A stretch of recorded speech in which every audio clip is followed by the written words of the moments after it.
በኢየሱስ ደም ብቻ ነው የመጣው። ደም ሳይፈስ ስርየት የለም። ከኃጢአተኞች ጋር ታረቀ በዛ ደም። የክርስቶስን ደም እግዚአብሔር አከበረ። በፍጹም በክርስቶስ መስዋዕትነት ብቻ ነው። የሞት ፍርደኛውን ጻድቅ አደረገበት። ስንጮ፣ ስንጸልይ፣ ስንማጸን፣ ስናለቅስ እሱ ይሰማል። የክርስቶስን ደም በሌላ ነገር ለመተካት እግዚአብሔር ከኢየሱስ ደም ውጪ ከቁጣው በታች ነኝ። የመንፈስ ቅዱስ ሥራ ምንድነው? ሲመጣ ያከብረኛል፣ ስለኔ ይነግራቸዋል። ከዚህ ቃል ውጪ ከሆነ አጋንንታዊ ነው። እግዚአብሔር ያነገሰው ባለስልጣን ቅዱስ ቃሉ ነው። ኢየሱስን ባንተ ላይ ያከብረዋል መንፈስ ቅዱስ ካለ። ልክ ኢየሱስ መስቀል ላይ ሲሞት ሰይጣን ተሸነፈ። ዓለም ሁሉ ያየ ኢየሱስ ድል አርጎታል። ሰማይና ምድር ለመታረቅ እግዚአብሔር እጁን ላከ። የዕብራውያን 9 ቁጥር 22 ምንድነው የሚለው? በእርግጥ ከጥቂት ነገሮች በቀር ሁሉም ነገር በደም መንጻት እንዳለበት ሕጉ ያዛል። ደም ሳይፈስ ስርየት የለምና። ሕጉ ያዛል። ከጥቂት ነገሮች በስተቀር ሁሉም ነገር በደም መንጻት እንዳለበት ሕጉ ያዛል። ይሄ የሚያመለክተው የሙሴን ሕግ ነው። በውሃ የሚነጹ አሉ፣ በተለያየ መንገድ የሚነጹ አሉ፣ ደግሞ በደም የሚነጹ አሉ። ደም ሳይፈስ ስርየት የለም። ደም ፈሷል፣ ስርየት ተገኝቷል። ወደፊት ስለሚፈስ ነገር ወይንም ወደፊት ስለሚሰራ ነገር አይደለም እያወራን ያለ ነው። እግዚአብሔር በልጁ በክርስቶስ ኢየሱስ በኩል ስለፈጸመው፣ ስላጠናቀቀው፣ ስለጨረሰው ነገር ነው እያወራን እየመጣን ያለ ነው። እግዚአብሔር የኢየሱስን ደም አክብሮታል። እግዚአብሔር የልጁን የክርስቶስ ኢየሱስን ደም አክብሮታል። ደም ሳይፈስ ስርየት የለም። እግዚአብሔር የኢየሱስን ደም ያከበረበት የመጀመሪያው ነገር የኢየሱስ ደም የኃጢአት ስርየት እንዲያስገኝ አድርጎታል። በክርስቶስ ደም በኩል ለዓለም ሁሉ ለሰው ልጆች ሁሉ የኃጢአት ስርየት ተገኝቷል። ይሄ በጣም የክርስትናችን የመጀመሪያ ትምህርት ነው። ምናልባት አንዳንዶቻችሁ ጌታን ስትቀበሉ የተነገራችሁ ወንጌል ይሄ ነው። ግን ደግሞ በጣም በስለንም ሙክክ ስንል ከክርስቶስ ደም ውጪ መቀደሻና ስርየት ማግኛ ደግሞ ሌላ ነገር የለንም። የክርስትና የመጀመሪያ ትምህርቶች በጣም ብዙ ጊዜ በጣም ስንበስልም የመጨረሻ ትምህርቶችም እዛ አካባቢ ናቸው። ክብር ለእግዚአብሔር ለአምላካችን ይሁን። ስለዚህ የክርስቶስ ኢየሱስን ደም እግዚአብሔር ያከበረው ለኛ ስርየትን በመስጠት ነው። ኃጢአታችንን በመደምሰስ ኃጢአታችንን በማስወገድ እኛን በመቀደስ እኛን በክርስቶስ ኢየሱስ በኩል በመታረቅ እግዚአብሔር የኢየሱስን ደም አክብሮታል። የኢየሱስን ደም ማክበሩን እግዚአብሔር ያሳየው ከኃጢአተኞች ጋር ታረቀ በዛ ደም በኩል።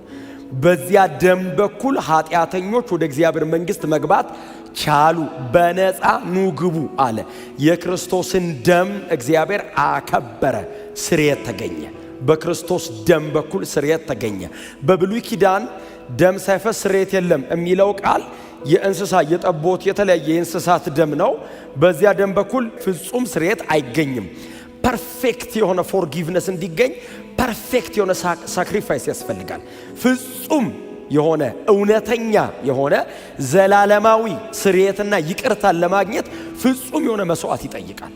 ስለዚህ የብሉይ ኪዳን መስዋዕት በሙሉ እንከን አለባቸው፣ ድካም አለባቸው፣ ጉድለት አለባቸው፣ ሙሉ አይደሉም። የእግዚአብሔርን ጽድቅ በእግዚአብሔር ጽድቅ መጠን የሚመጥኑ ስላልሆኑ ፍጹም ስርየት፣ ሙሉ ይቅርታ አይገኝባቸውም። ሁል ጊዜ ፐርፌክት የሆነ ፎርጊቭነስ፣ ፐርፌክት የሆነ ሳክሪፋይስ ዲማንድ ያደርጋል። ስለዚህ ፍጹም ስርየትና ይቅርታ የተገኘው በፍጹም በክርስቶስ መስዋዕትነት ብቻ ነው። የክርስቶስ ደም ብቻ ፍጹም ስርየትን ማስገኘት ችሏል። ሸፍኖኝ አይደለም፣ ቀድሶኝ ነው። እግዚአብሔር በቃ ከልያለሁ ብሎኝ አይደለም፣ ይቅር ብሎኝ ነው። ተሰርቷል፣ ደም ፈሷል፣ ስርየት ተገኝቷል። ክብር ለእግዚአብሔር ለአምላካችን። ስለዚህ እግዚአብሔር የኢየሱስን ደም ያከበረው እኛን ታርቆ ኃጢአተኛውን ይቅር ብሎ በክርስቶስ ኢየሱስ ደም በኩል ኃጢአተኛውን ቀድሶ የኢየሱስን ደም እግዚአብሔር አከበረው። ኃጢአተኛ ነህ ያለውን ሰውዬ የሞት ፍርድ ይገባሃል፣ ሲኦል ነው የምትገባው፣ በድለኸኛል። በትክክልም ዳኛው እውነቱን ነው፣ በድለነዋል። የሚገባን ትክክለኛው ፍርድ ነው የሚገባን። እግዚአብሔር ይቅር ብያለሁ ሲል የኢየሱስን ደም ማክበሩን የሚያሳየን። እግዚአብሔር የልጁን ደም ያከበረው ኃጢአተኛውን ይቅር ብሎ። የኢየሱስ ደም በእግዚአብሔር ፊት ምን ያክል ቫልዩ አለው ብትሉ የሞት ፍርደኛውን ጻድቅ አደረገበት። ማንም ጻድቅ የለም እዚህ ቤት። ማንም ሮጦ የገባ የለም። በኢየሱስ ደም ብቻ ነው የመጣ ነው። በኢየሱስ ደም ብቻ ነው የምንኖረው። አሜን በሏ።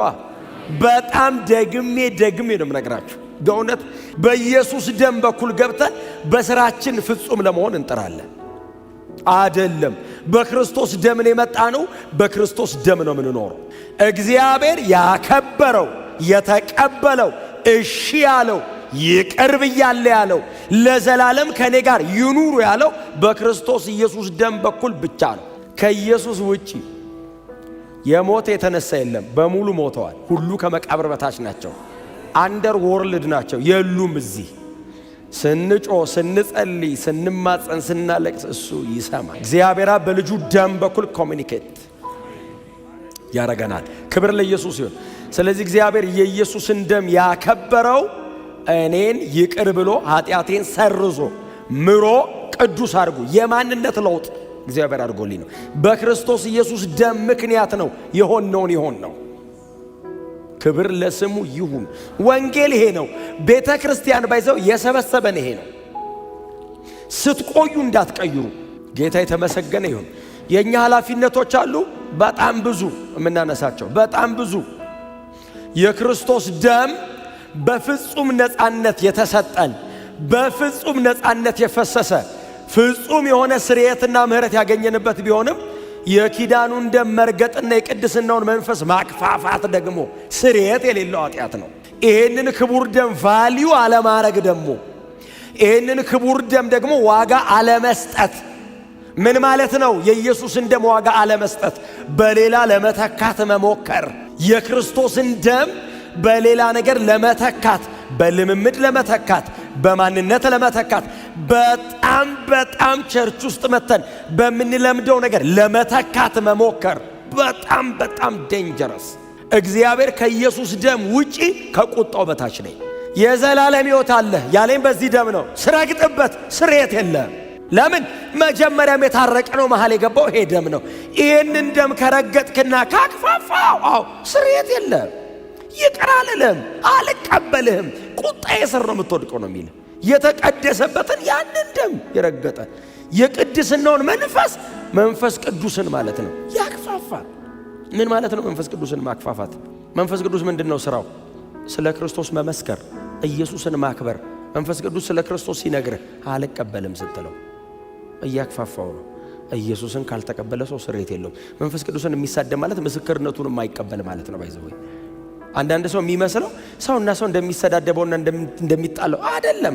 የመንፈስ ቅዱስ ስራ ምንድን ነው? ሲመጣ ያከብረኛል፣ ስለ እኔ ይነግራቸዋል፣ ከኔ ወስዶ ይነግራቸዋል፣ እኔ ነገርኳችሁን ያስታውሳቸዋል። ይህንን አልቀበልም ስትል፣ የእግዚአብሔርን ቃል ዋጋ አልሰጥም ስትል፣ እንደ እግዚአብሔር ቃል አልራመድም ስትል፣ ከእግዚአብሔር ቃል ይልቅ ሌላ ነገር ስትፈልግ፣ ልምምድ በእግዚአብሔር ቃል የተተካቀ የእግዚአብሔርን ቃል ዘግቼ አስቀምጬ ልምምድ ይቀድማል ያልኩ ቀን ይሄ ነው መንፈስ ቅዱስን መሳደብ። የመንፈስ ቅዱስ ንግግር የት ነው ያለው? ይኸው ቃሉ ይሻለናል፣ እንትኑ ይሻለናል። መንፈስ ቅዱስ የሚናገረው ይሻላል ወይስ ቃሉ ይሻላል ይላል። ይሄኛው የማን ነው? ከዚህ ቃል ውጪ ከሆነ አጋንንታዊ ነው። የእግዚአብሔር ቃል የተጻፈው በመንፈስ ቅዱስ ቁጥጥር ስር ነው። ቀጥሎ ብቸኛ ሉዓላዊ ስልጣን ያለው ዘላለማዊ መቆሚያችን የእግዚአብሔር ቃል ነው። ምንም ነገር ይሻራል፣ ይቀየራል፣ ያረጃል፣ እንቀይረዋለን። ልጅነት ላይ የነበረ ነገር ማቹር ስታደርግ ራስ ትሽረዋለህ። የእግዚአብሔር ቃል ልጅም ሆነ ትሰማዋለህ፣ ጎልምሰ ትሰማዋለህ፣ አርጅተ ትሰማዋለህ፣ ለዘላለም ትኖርበታለህ። ቃሌ ከሚያልፍ ምን ይለፍ ነው ያለው እግዚአብሔር? ሰማይና ምድር ቢያልፍ አንዷ ቃሌ ከምታልፍ። ለምንድን ነው እግዚአብሔር ለዚህ ቃል በጣም ቫልዩ የሰጠው? በመንፈስ ቅዱስ ቁጥጥር ስር አባቶቻችን ሆነው የተጻፈ ቃል ነው። የእግዚአብሔር እስትንፋሰ መለኮት ያለበት ቃል ነው። ከዚህ ቃል የሚበልጥ ባለስልጣን በእግዚአብሔር መንግስት የለም። በእግዚአብሔር መንግስት የመጨረሻ እግዚአብሔር ያነገሰው ባለስልጣን ቅዱስ ቃሉ ነው። ከዚህ ቃል የሚጣረስ የትኛውም ነገር ካለ እሱን ቁጭ አድርገን ቃሉን ይዘን ነው የምንሄደው። ነበራችሁ እንደ ዛሬ 2000 ዓመት። ታዲያ ባንተ የሚመሰክረው ማን ነው? ነበራ። እሱ ምስክር ያየ ነው፣ ምስክር የሰማ ነው። መንፈስ ቅዱስ ነበር። በዘላለም መንፈስ ራሱን አሳልፎ ሰጠ። 9:14 ላይ ያወራል። ሆሊ ስፒሪት አክቲቭ ነበር። ኢየሱስ መስቀል ላይ የሞተ ሕይወት ለሰዎች ይሰጥ ነበር። መንፈስ ቅዱስ ያድል ነበር። አጠገቡ ለነበረ ወንበዴ ሕይወት የሰጠው መንፈስ ቅዱስ ነው። ኢየሱስ ስራውን ሰርቶ ጨረሰ። ይሄንን ስራ ወስዶ ለወንበዴው መንፈስ ቅዱስ ሰጠው። መቶ አለቃው ቆሞ በጦር ጎኑ ንጋው ምናምን ሲል የነበረ መቶ አለቃ በእርግጥ የእግዚአብሔር ልጅ ነው አለ።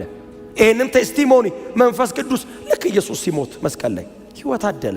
ለአንድ ሮማዊ፣ ለአንድ አይሁዳዊ ዩኒቨርሳሊ ሳልቬሽን በክርስቶስ በኩል መተዋወቁን የሞተ ቀን ያስረዳን መንፈስ ቅዱስ ነው። አይሁዳዊው ዳነ፣ ወንበዴው አይሁዳዊ ነው።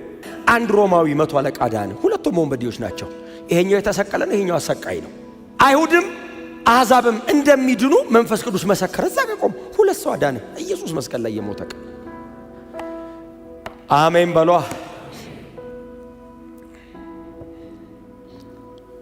መንፈስ ቅዱስ የክርስቶስ እውነተኛ ምስክር ነው። የመንፈስ ቅዱስ ትምህርት ምንድን ነው? ስለ ክርስቶስ መንገር። መንፈስ ቅዱስ በእናንተ ውስጥ እንዳለ የምታውቁት በምንድን ነው? ልሳን ስትናገር ነው የምታውቀው? ትንቢት ስትናገር ነው የምታውቀው? ራእይ ስታይ ነው የምታውቀው? ኖ ኢየሱስን ባንተ ላይ ያከብረዋል። መንፈስ ቅዱስ ካለ ኢየሱስን የመውደድ አቅም ይሰጥሃል። ኢየሱስ ያስብልሃል። መንፈስ ቅዱስ ይዋቸው ሰዎቹን ጴጥሮስን ይው፣ ዮሐንስን፣ ጳውሎስን ይዋቸው። መንፈስ ቅዱስ በውስጣቸው አደረ፣ ወረደ ላያቸው ላይ። የሰዎቹ የመጀመሪያ ሥራ ስለተሞሉት ልሳንና ስለተቀበሉት ስጦታ እያስረዱ አይደለም የኖሩት፣ ስለ ክርስቶስ እየሰበኩ በትምህርታችሁ ዓለሙን ሞላችሁት፣ ስለዚህ ሰው ያታውሩ እስኪባሉ አዲክሽን የክርስቶስ ኢየሱስ ሱሰኞች ያረጋቸው። ከኢየሱስ ውጭ አይፈልጉ። ጸሎታቸው ኢየሱስን አክብረው ነው። ጸሎታቸው ወንድሞቻችን ይሄንን ቃል በፍጹም ግልጥነት እንዲናገሩ አቅም ስጣቸው። ስለዚህ የመንፈስ ቅዱስ ምስክርነት የክርስቶስ ኢየሱስ መክበር፣ የክርስቶስ ኢየሱስ ሥራ። የኢየሱስን ደም እግዚአብሔር አክብሮታል። የከበረ ደም አለ አብ ከሰማይ ተቀብያለሁ አለ። መክበሩን በምን አረጋገጠ? እኛን ይቅር አለ፣ ኃጢአት ተሰረየ። ሁለተኛው ኢየሱስን ከሞት አስነስቶ እግዚአብሔር የኢየሱስን ደም አከበረው። ኢየሱስ ከሞት ባይነሳ ይህ ሁሉ ሥራ ሙሉ አይሆንም። ትንሣኤ ባይኖር ኖሮ ከባድ ነበረ። ማሰብ አይቻልም። አፍተሮል ከመስቀል ሞቱ እኩል ከሞት መነሳቱ የሠራው ሥራ ኢየሱስ ክርስቶስን ከሞት አስነስቶ እግዚአብሔር እንዳከበረው አሳየን። ፊልጵስዩስ ምዕራፍ 2 ቁጥር 9 ምንድነው የሚለው? በዚህም ምክንያት እግዚአብሔር ያለ ልክ። በምን ምክንያት? ምክንያቱ ምን ነበረ? በእግዚአብሔር መልክ ሲኖር ሳለ ከእግዚአብሔር ጋር መተካከል ሊለቀው እንደማይገባ ወይንም እንደመቀማት አልቆጠረም።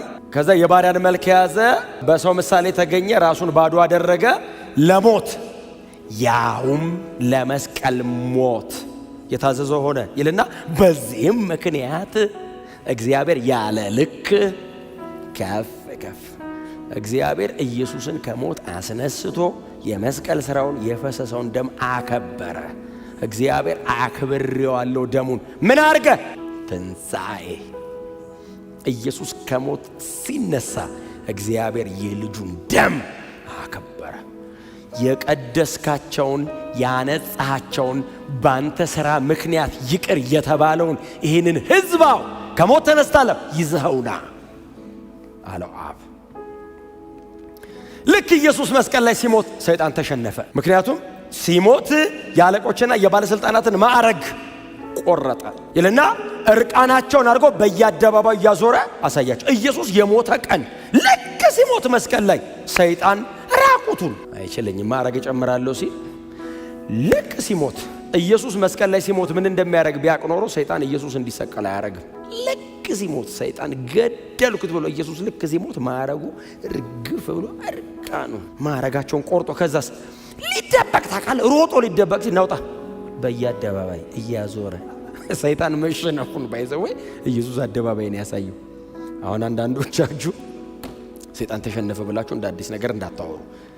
የዛሬ 2000 ዓመት ቀራንዮ ላይ አሕዛብም አይሁድም እያየ ዓለም ሁሉ ያየ ኢየሱስ ድል አርጎታል። ልክ ሲሞት ሰይጣን ብቻ አይደለም አሮጌው ሰዋችን አብሮት ሞተ። የኃጢአት ዕዳ ተከፈለ። የኢየሱስ ደም ፈሰሰ። ሰማይና ምድር ለመታረቅ እግዚአብሔር እጁን ላከ። ከዛ እግዚአብሔር ጨበጠን። እንታረቃለን። ታረቅን፣ ተጨባበጥን። ያቺ 3 ቀን እንዲህ ተጨባበጥን። ኢየሱስ ከሞት ብድግ ሲል ዕዳችሁ ተከፍሏል ብቻ አይደለም ያለን አብ። ኢየሱስ ከሞት ሲነሳ አሮጌው ሰው ተራግፎ በክብር አካል ተነሳ። አዲሱ አካል ተገኘ። ከዛ ልጁ ሲሄድ አብ እንደዚህ አለ፣ ራሳችሁ ሰማይ መጥቷል አለ። መሬት ላይ ያለ ክርስቲያን በሙሉ ራሳችን ክርስቶስ ነው። ይሄን ደጋግሜ ነው የምናገረው። ከኢየሱስ ውጪ ራስ የላትም ቤተ ክርስቲያን፣ አንድ ራስ ነው ያለን። አብ እንደዚህ አለ፣ ኦሬዲ በአዲሱ በከበረው አካል ራስ መጥቷል። ሰውን ወክሎ የከበረ አካል ይዞ እማይሞት እማይበሰብስ እማያረጅ አካል ይዞ ተስፋ ሰጥቶን ኢየሱስ ሰማይ ገባ። አብ እንደዚህ አለ፣ በሙሉ ይሄንን አካል ለብሰው ይመጣሉ። ስለ ኃጢአታቸው አይደል እንደ ሞተው? አዎ። ስለ እኔ ጽድቅ ደግሞ ተነስቶ የለ? አዎ። ስለ ኃጢአት ሞተው ስለ ጽድቄ በልጄ ያመኑ በሙሉ ይሄንን አካል ተካፍለውት ሰሞኑን ይመጡልኛል። የተዋረደው ሰውነታችን ኢየሱስ ጌታ ነው። የእርሱን ክቡር ሥጋ እስኪመስል ሁሉን ባስገዛበት ኃይል ይለውጠንና እንሄዳለን። እግዚአብሔር የኢየሱስን ደም ያከበረው ከሞት አስነስቶት ነው። ከሞት አስነሳው። በዚህ ምክንያት እግዚአብሔር አከበረው፣ ከፍ አደረገው። ከበረና ኢየሱስ ክብር የተባለው በሙሉ ጨለመ። የከበረ የተባለው በሙሉ አረ እንዲህ እኛም አንፈልግም አልን። ለምንድነው ማንፈልግ? የኢየሱስን አይተና የመጨረሻ አልቲሜት ግሎሪፊኬሽን የክርስቶስ ሆነዋል።